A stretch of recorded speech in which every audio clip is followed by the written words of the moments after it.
नमस्कार दोस्तों, मिठाई सीरीज़ में मैं आज आपके साथ शेयर करने वाली हूँ रसमलाई की रेसिपी। इसमें मैं आपको सब कुछ बताऊँगी कि इसका रस कैसे तैयार करना है, इसके लिए छेना कैसे तैयार करना है, उसकी बॉल्स कैसे बनानी है, उनको बॉईल कैसे करना है। तो पूरी रेसिपी जो है वो स्टेप बाय स्टेप चलेगी, ताकि जब आप इसे बनाएं, इस रेसिपी को फॉलो करें तो आपकी रसमलाई बहुत ही सॉफ्ट और बहुत ही बेहतरीन बने। तो चलिए रेसिपी स्टार्ट करते हैं। सबसे पहले हम इसका रस तैयार करेंगे। उसके लिए मैंने ले लिया है 1 लीटर फुल क्रीम मिल्क। उससे एक बड़े बर्तन में डाल के पहले मैंने उसमें थोड़ा पानी डाला है और उसके बाद दूध डाला है, ताकि दूध जो है ना उससे चिपकता नहीं है बर्तन में। और थोड़ा सा केसर डाल के हम इसको बॉईल करने के लिए रख देंगे हाई फ्लेम पर। इसके अंदर जैसे जैसे आप देखेंगे कि थोड़ी थोड़ी मलाई आ रही है, तो इसमें चम्मच चलाते रहेंगे ताकि मलाई जो है वो ज़्यादा मोटी ना हो, इसमें मिक्स होती रहे। थोड़ी थोड़ी देर में हम इसको चलाते रहेंगे और इसको बॉईल करना है हाई फ्लेम पर। जब इसे एक उबाल आ जाएगा तब हम फ्लेम को लो कर देंगे और इसे कम से कम 10 से 15 मिनट के लिए बॉईल करेंगे। 1/4 स्पून इसमें इलायची पाउडर डालेंगे। मैं इस तरीके से घोल के डालती हूँ। कई बार मलाई के साथ में ये इकट्ठा हो जाता है ना, तो फिर वो पूरी उसकी गांठ बन जाती है, तो उसको दूध में थोड़ा सा मिक्स करके डालें। और साथ ही में इसमें डालेंगे 3 से 4 बड़े चम्मच मिल्क पाउडर के, जिससे इसका जो टेस्ट है वो भी बढ़ जाएगा और ये हल्की सी थिक हो जाएगी। बहुत ज़्यादा हमें इसे थिक नहीं करना है। रसमलाई का जो दूध होता है, जो रस होता है, वो काफ़ी पतला होता है। मैंने आपके साथ में रसगुल्ले की रेसिपी शेयर की थी, तब हमारी ये चाशनी बच गई थी, तो मैं इसका ही इस्तेमाल करूँगी यहाँ पर रसमलाई में भी। इसको वेस्ट नहीं करना है। इसमें छोटी इलायची का बहुत अच्छा फ्लेवर भी है, तो मैं इसी का इस्तेमाल करने वाली हूँ। अगर आप चीनी डालना चाहें तो डाल सकते हैं, और अगर आप मिल्क मेड डालना चाहें तो वो भी डाल सकते हैं। मिल्क मेड डालने के टाइम पे आप मिल्क पाउडर को बिल्कुल स्किप कर दीजिएगा। तो यहाँ मिठास के लिए मैं 4 बड़े चम्मच चाशनी के डाल रही हूँ। अगर आप चीनी डाल रहे हैं तो 4 चम्मच चीनी डालिएगा। मीठा डालने के बाद भी हम इसे 5 मिनट तक लो फ्लेम पर उबलने देंगे अच्छे से, और उसके बाद में हम इसकी फ्लेम को ऑफ कर देंगे और इसको साइड में रख देंगे ठंडा होने के लिए। छेना बनाने के लिए हम लेंगे 1 लीटर काऊ मिल्क। इसका जो हम बॉल्स बनाते हैं ना, वो काऊ मिल्क की छेना से बनाते हैं, तो ये बहुत अच्छे बनते हैं क्योंकि वो लो फैट होता है, तो चिकनाई नहीं होती है उसमें ज़्यादा। इसे भी हम एक बार हाई फ्लेम पर उबालेंगे और बीच बीच में चलाते रहेंगे। मलाई नहीं आनी चाहिए इसमें। फ्लेम ऑफ करके हम 2 से 3 मिनट के लिए इसमें कड़छी चलाते रहेंगे। यहाँ मैंने 1 चम्मच सिरका लिया है और साथ में 3 चम्मच पानी लिया है। सिरके को डाइल्यूट करके हम इसमें डालेंगे और इस तरीके से कड़छी में थोड़ा थोड़ा लेकर 1-1 चम्मच लेकर इसमें मिक्स करेंगे। डायरेक्ट हम पूरा का पूरा डालेंगे ना, तो ये गर्म दूध में एक शॉक लगता है ना, तो फिर जो हमारा छेना है वो टाइट हो जाता है। तो थोड़ा थोड़ा करके डालेंगे और धीरे धीरे इसे मिक्स करेंगे। आप थोड़ी ही देर में देखेंगे कि जो हमारा छेना है वो बिल्कुल अलग हो गया है और पानी अलग हो गया है। इस तरीके से दिखना चाहिए। 1 मिनट के लिए हम इसको इसी तरीके से छोड़ देंगे और उसके बाद में एक स्ट्रेनर के ऊपर एक मलमल का कपड़ा या कोई भी पतला कपड़ा लेकर हम इसमें इसको छान लेंगे। पतले कपड़े में ही इसे छानना है, ताकि इसका जो पानी है वो पूरे तरीके से निकल जाए। बिल्कुल भी मॉइस्चर नहीं होना चाहिए इसमें। और ये जो इसका पानी निकलता है ना, ये बहुत ही हेल्दी होता है। इसे आप सब्जी, सूप या किसी भी दाल में या आटा गूंदने में भी काम में ला सकते हैं। तो यहाँ पे हमारा छेना अलग हो गया है। इसे हम पानी से एक बार वॉश कर लेंगे।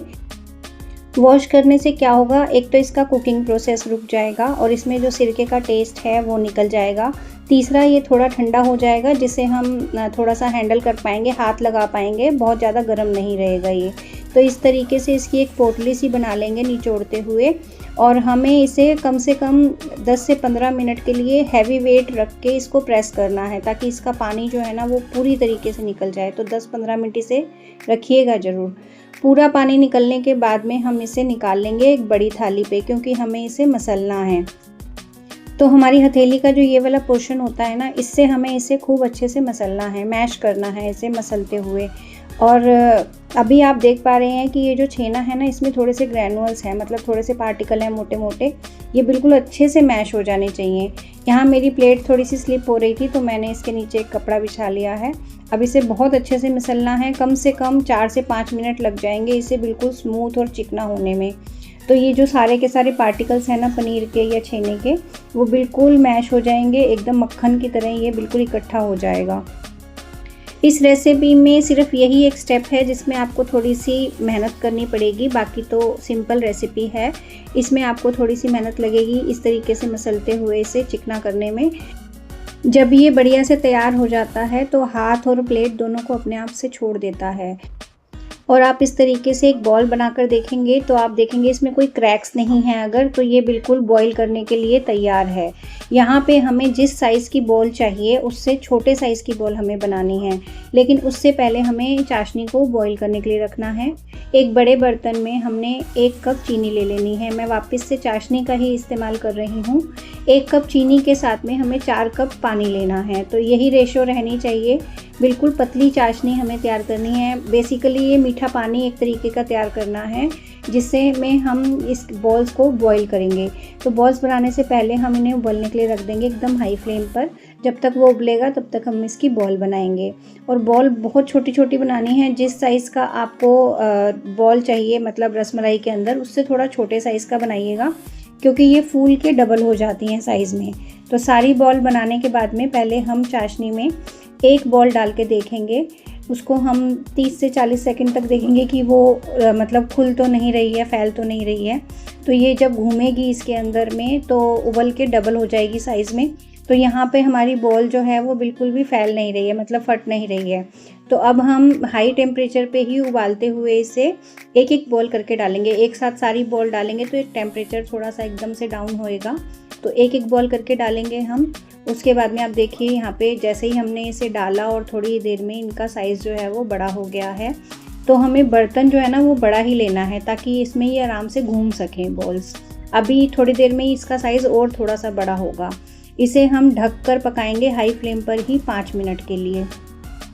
तो ढक्कन हटाने पर 5 मिनट बाद इसका साइज़ आप देख पा रहे हैं कि यहाँ पे डबल हो गया है। अब हम इसे कम से कम 5 से 7 मिनट के लिए हाई फ्लेम पर ओपन ही उबलने देंगे। और तब तक हम ड्राई फ्रूट काट लेंगे रसमलाई के लिए। और मैंने यहाँ पे पिस्ता और बादाम लिए हैं और बिल्कुल बारीक चॉप किया है। आप चाहें तो इसके अंदर काजू भी डाल सकते हैं, लेकिन ज़्यादा बेटर रहेगा कि पिस्ता और बादाम ही डालें। और जब रस जो है वो बिल्कुल ठंडा हो जाए ना, तब हमने इसमें डालना है। गरम रस में हम डालेंगे तो बादाम का छिलका अलग हो जाएगा। तो यहाँ बॉल्स को उबलते हुए 5-7 मिनट और हो गए हैं ओपन उबलते हुए। तो टोटल हमें इन्हें 12 मिनट मैक्सिमम उबालना है और मिनिमम 11 मिनट। 11 से 12 मिनट के बीच में ही हमें इसे बंद कर देना है गैस को। इससे ज़्यादा उबालेंगे तो ये ज़्यादा टाइट हो जाएंगी। उसके बाद में हम इसे गर्म रस में से निकाल के थोड़ा ठंडे पानी में डालेंगे, जिससे इनका कुकिंग प्रोसेस जो है वो रुक जाएगा और ये थोड़ी सी ठंडी हो जाएंगी। आप इसे प्रेस करेंगे ना तो ये इकट्ठी हो जाएगी और वापस से पानी में डालेंगे तो वापस से फूल जाएगी। इसका मतलब है ये अंदर से इतनी सॉफ्ट हैं कि पानी को बहुत जल्दी अब्जॉर्ब करती हैं। तो यहाँ पे हमारा रस भी तैयार है और बॉल्स भी तैयार हैं। अब हमें इन बॉल्स को क्या करना है, निचोड़ कर इस रस के अंदर डालना है। हमें इन्हें हल्के हाथ से निचोड़ना है, ये नहीं कि पूरा ऐसे प्रेस कर दिया और पूरा का पूरा पानी निकाल दिया। हल्का पानी हमने इसमें से निकाल देना है, क्योंकि जब हम इसको रस में डालेंगे तो वो रस को अब्जॉर्ब कर ले। तो इस तरीके से थोड़ा सा निचोड़ते हुए हमने इसमें डाल देना है। जब आप इसे निचोड़ेंगे ना तो ये इकट्ठी हो जाएंगी और रस में डालने के बाद थोड़ी देर बाद में ही ये वापस से फूल जाएंगी, रस को अब्जॉर्ब कर लेंगी। तो यहाँ पे ना हमारी रसमलाई ऑलमोस्ट तैयार है। अब सारी बॉल्स डालने के बाद में जो हमने पिस्ता और बादाम डाला था वो भी हम इसमें शिफ्ट कर देंगे। उम्मीद है मैं आपको ये रेसिपी अच्छे से समझा पाई होंगी। आप इसे ट्राई ज़रूर कीजिएगा। अच्छा, यहाँ पर हमने सब कुछ डालने के बाद में इसको चिल करना है थोड़ा फ्रिज में, और इसको बॉल्स डालने के बाद में कम से कम 2 घंटे के लिए हमें इसे रस में इसी तरीके से छोड़ना है, डायरेक्ट सर्व नहीं करना। तो 2 घंटे में ये बहुत अच्छे से अंदर तक मीठी हो जाएंगी, एकदम टेस्टी वाली। तो आप इसे बनाइए, एंजॉय कीजिए। मैं मिलती हूँ अगली वीडियो में एक और नई रेसिपी के साथ। Thanks for watching.